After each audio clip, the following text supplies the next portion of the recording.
غزہ میں خوراک اور پانی کی قلت کی وجہ سے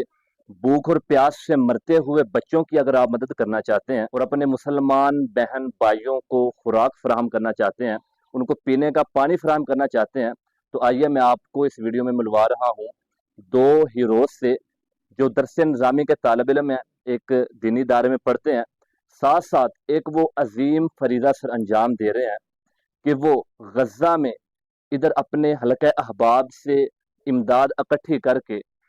اور اسے پھر منظم طریقے سے غزہ میں پہنچاتے ہیں۔ ابھی انہوں نے 7واں ٹینکر غزہ میں پانی کا پہنچایا ہے، جو وہاں کے پیاسے لوگوں کو صاف پانی پینے کے لیے ملا ہے۔ اور ان دونوں کا میں نام اور نمبر بھی آپ کے ساتھ ادھر مینشن کر رہا ہوں۔ ایک ہے عاطف حسین اور دوسرے بھائی ہیں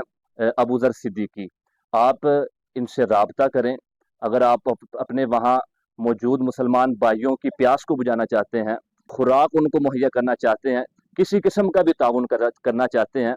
تو انشاءاللہ یہ امانت ان کے ہاتھوں میں پہنچے گی، آپ کی خوراک ان کے پیٹ تک پہنچے گی، آپ کا پانی ان کے گلے کی پیاس کو بجھائے گا۔ ویڈیو کے ذریعے آپ کو یہ سارے مناظر بھی آپ کی نظروں کے حوالے کیے جائیں گے، جیسا کہ یہ 7واں ٹینکر ابھی غزہ میں انہوں نے پانی کا پہنچایا ہے۔ تو آپ ان کے ساتھ ضرور تعاون کریں، انشاءاللہ آپ کی مدد وہاں تک ضرور پہنچائی جائے گی۔